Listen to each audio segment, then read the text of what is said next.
Good morning student, मकाम online class में आपका स्वागत है।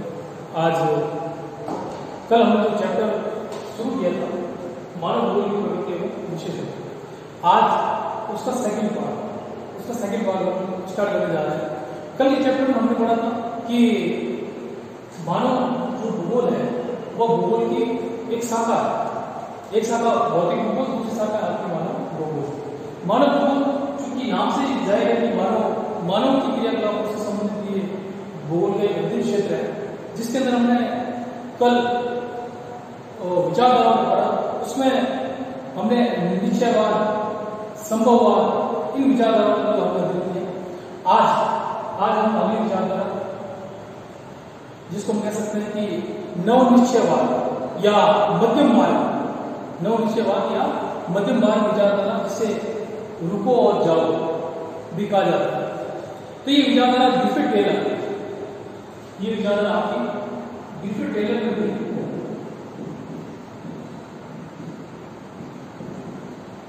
नवनिश्चयवाद, रुको और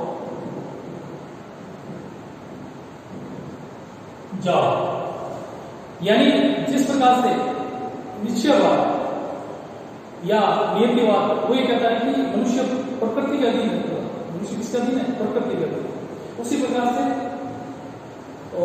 ये विचारधारा बिल्कुल एक मध्यम मार्ग को चुनती है, जो ना तो संभववाद, जिसके अंदर मनुष्य प्रकृति से मुकाबला करता है, प्रकृति के अनुकूल में रहकर प्रकृति को अपने अनुकूल बनाने की कोशिश करता है, लेकिन इस नवनिश्चयवाद ये कहती है कि हम प्रकृति के अनुसार रहें, लेकिन प्रकृति को अपने अधीन भी नहीं बनाए, एक बीच के रास्ते, एक बीच का मार्ग हम उसमें निकालें। यानी इसको कह सकते हैं कि हम प्रकृति के जो नियम है उन नियमों का पालन करते हुए मनुष्य इस धरातल के ऊपर अपना विचरण करे। और ये विचारधारा पर्यावरणीय निश्चयवाद और संभववाद के बीच का एक मार्ग है या बीच का रास्ता बनाती है। अब हमारा आता है अगला चैप्टर कि मानव भूगोल का विषय क्षेत्र या इसके अध्ययन क्षेत्र कौन कौन से है, इसके बारे में हम अध्ययन करने जा रहे हैं। मानव भूगोल के विषय क्षेत्र,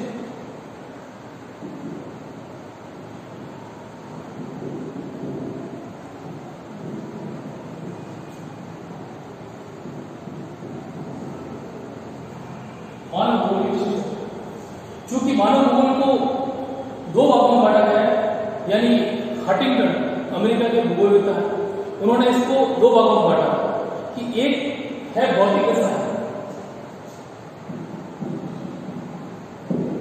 हंटिंगटन ने इसको दो वर्गों में बांटा।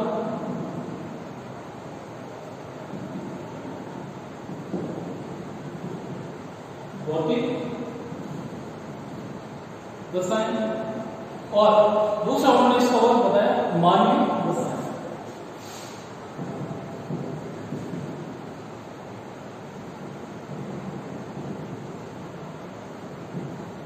भौतिक रसायन और मानवीय रसायन, ये दो वर्ग हंटिंगटन ने बताया। यानी भौतिक रसायन वे रसायन जिसके तहत प्रकृति के अनुसार मानव जो प्रकृति के हिसाब से उसमें सोचन विचरण करता है, वह किस हिसाब से उसमें सर्वाइव करता है, और मानवीय रसायन जो मनुष्य अपने अनुकूल बनाने की कोशिश करता है। इसी के साथ ये जो मानव भूगोल का जो विशेष क्षेत्र है, इसके कुछ प्रमुख तथ्य हैं, वे किस प्रकार से हैं उनका हम अध्ययन करेंगे।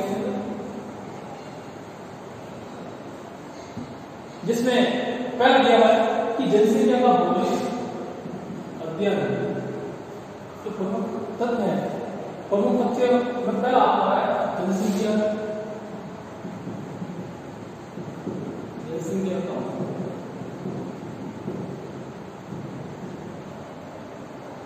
भौगोलिक अध्ययन, यानी जो जनसंख्या इस धरातल के ऊपर रह रही है वो किस प्रकार से रह रही है, किस प्रकार से उसका विकास हुआ है। तो इन सब बातों का अध्ययन, इस जनसंख्या के भौगोलिक अध्ययन, इस मानव भूगोल के इस क्षेत्र में इसका अध्ययन किया जाता है कि जनसंख्या को ध्यान में रखते हुए मानव भूगोल में इसका अध्ययन किया जाता है। सेकेंड है आपका कि प्रदेश के प्राकृतिक संसाधन,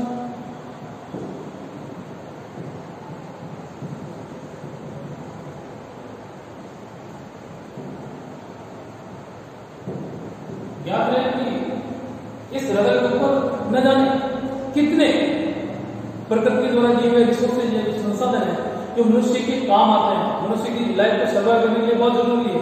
तो उन सारे घटकों का भी अध्ययन किसको करते हैं? इसी मानव भूगोल के अंदर करते हैं। फिर आपका आता है अगला सांस्कृतिक वातावरण, आसपास का जो वातावरण है,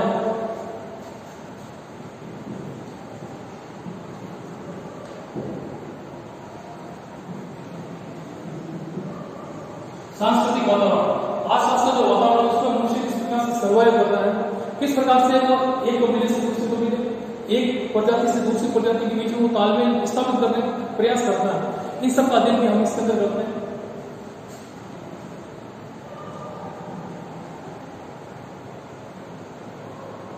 फिर आपका अगला है कालिक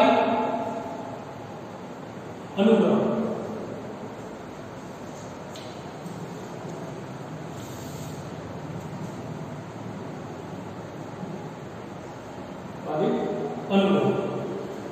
और पांचवा आपका है समायोजन एवं प्रादेशिक संगठन।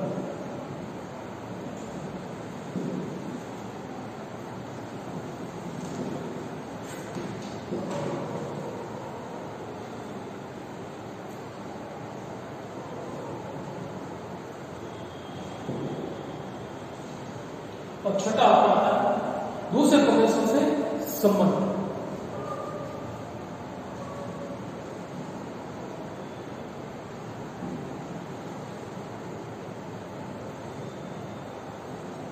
समायोजन एवं प्रादेशिक संगठन, दूसरे प्रदेशों से संबंध, ठीक है।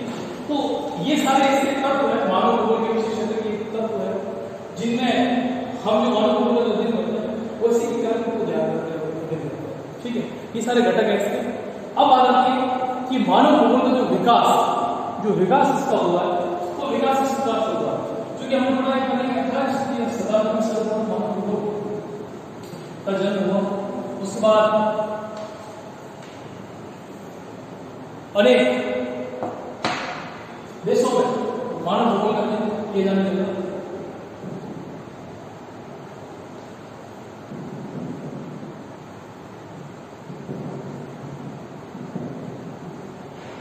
मानव भूगोल का जो विकास है वो किस कालक्रम में हुआ है, ठीक है। तो हम देखते हैं कि मानव भूगोल का जो विकास 3 युग में बांटा है। पहला आपका इस कालक्रम को 3 युग में बांटते हैं। पहला आता है कि प्राचीन काल, सबसे पहला आता है प्राचीन काल।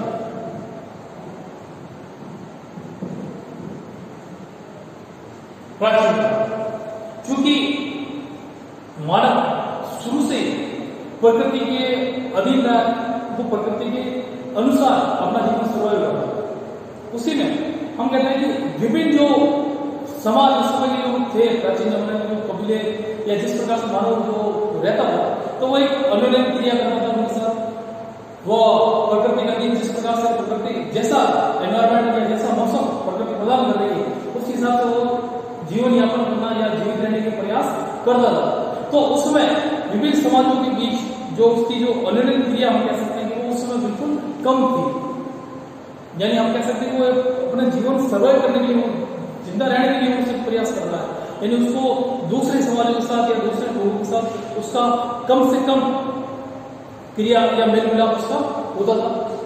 फिर चारों तरफ प्राकृतिक वातावरण था, बिल्कुल चारों तरफ हम कह सकते हैं कि वो एक जंगलायत सिस्टम में रहता था, जिस प्रकार से कि वो उसको अपना जीवन यापन करने के लिए अपने उदर पूर्ति या शिकार करना, इस प्रकार से वो अपने कार्य करके अपना जीवन पूरा करने का प्रयास करता था।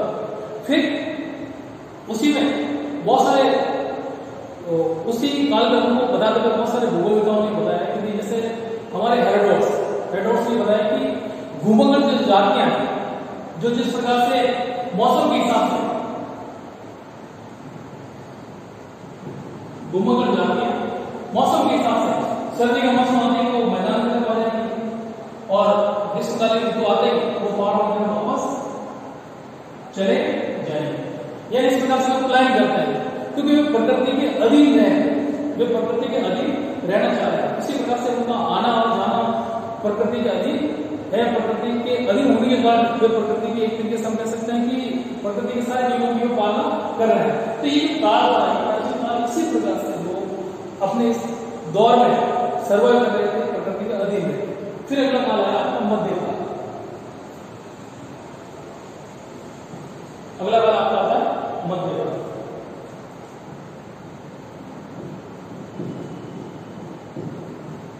जैसे जैसे इंसान प्रकृति के द्वारा जो उसके ऊपर प्रकोप आए या कह सकते हैं कि प्रकृति का अधीन रहने के जो प्रयास करने शुरू किए, वैसे वैसे उसका जो चिंतन का स्तर है वो भी बढ़ता गया, उसका दिमाग धीरे धीरे विकसित होता गया, तकनीक का उसको ज्ञान मिलने लगा। और जिस प्रकार से व्यापारी मार्ग, नौ संचालन जब इनकी खोजें होने लगी तो मनुष्य एक महाद्वीप से दूसरे महाद्वीप की और क्या हुआ कि उनके बीच में आना जाना उनका शुरू हुआ। तो इसी वजह से उनकी जो रहन सहन है, कल्चर है या परंपरा है, उनका भी एक देश से या एक महाद्वीप से दूसरे महाद्वीप के बीच में आदान प्रदान होने लगा। और तकनीक के कारण अन्य देशों के बीच में जब उनका इंटरेक्शन बढ़ गया, इसी वजह से उनके बीच में जो कह सकते हैं कि तकनीक और अन्वेषणों का विस्तार होने लगा। और ये रिजल्ट मिलता है कि जो मानव भूगोल जो है वह भूगोल प्राचीन काल से मध्य काल में आता है, उसका जो विकास, उसका जो अध्ययन का क्षेत्र है वो थोड़ा सा बड़ा हो गया। हम कह सकते हैं उसका जो अध्ययन क्षेत्र है इसके मुकाबले मध्य काल के अंदर विस्तृत हो गया। फिर नंबर 30 में बात है आपका आधुनिक काल।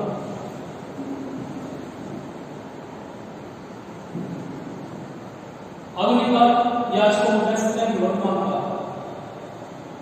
ये काल, इस काल में बहुत सारे भूगोलवेत्ता हुए जो अलग देशों के अंदर हुए, और ये ऐसा काल था इस काल के अंदर लगभग विश्व के तमाम जितने भी देश हैं उन देशों में मानव भूगोल का अध्ययन बड़े स्तर पर होने लगा। ये लोगों में जागरूकता बढ़ गई और उन्होंने भौतिक भूगोल के साथ साथ मानव भूगोल को भी अब महत्व देना प्रारंभ कर दिया।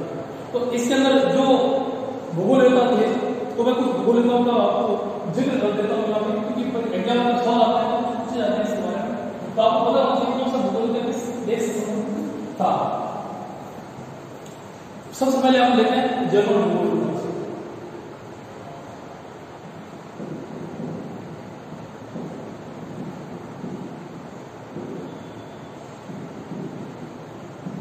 जर्मन भूगोल, अब जर्मनी से कौन कौन थे? तो जर्मन भूगोलवेत्ता पहला नाम होता है हम्बोल्ट,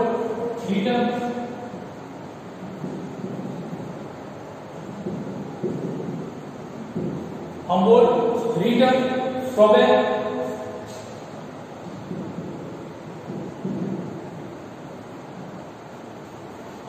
फ्रॉबेर, फ्रेडजेक।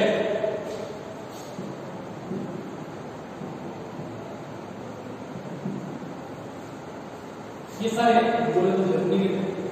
फिर फ्रांस, आपको याद होगा विटर्न ग्लास, जिसको हमने संभववाद में पढ़ा, ये फ्रांस से थे। इसमें दी मॉर्गन,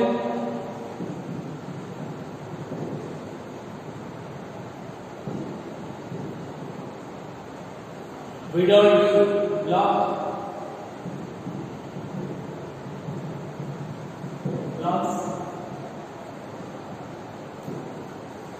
और डिमांड।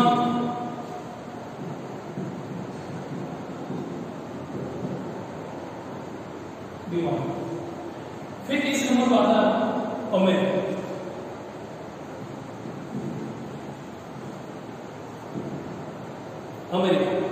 अमेरिका में हटिंगटन,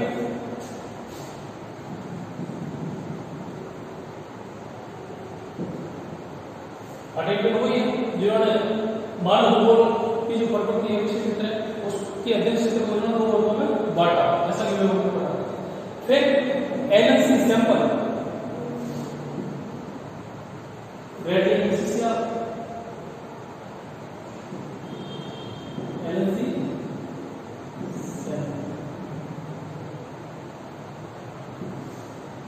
और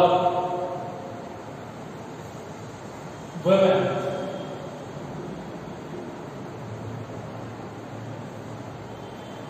चौथा नंबर आता है आपका जर्मनी हो गया, अमेरिका हो गया, फ्रांस हो गया। अब नंबर आता है ब्रिटेन का, क्योंकि ये ऐसे विकसित राष्ट्र थे जो उसमें मानव भूगोल का अध्ययन के अंदर काफी इनमें बहुत ज्यादा मानव भूगोल के बारे में बहुत ज्यादा इसमें अध्ययन किया जाता था। ब्रिटेन में सबसे पहले आ रहा है हर्बर्टसन।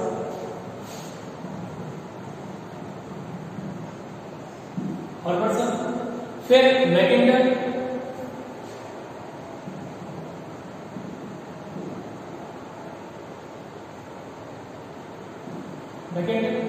और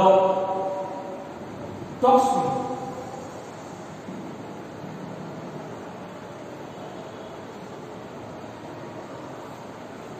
तो ये जो जितने भी हमने या नाम लेते हैं, सारे जर्मनी, फ्रांस, अमेरिका और ब्रिटेन के ये भूगोल होता है, इन्होंने समय समय पर मानव भूगोल में अपने पुस्तकों के माध्यम से, अपने विचारधाराओं के माध्यम से मानव भूगोल के विशेष क्षेत्र को इन्होंने परिभाषित किया।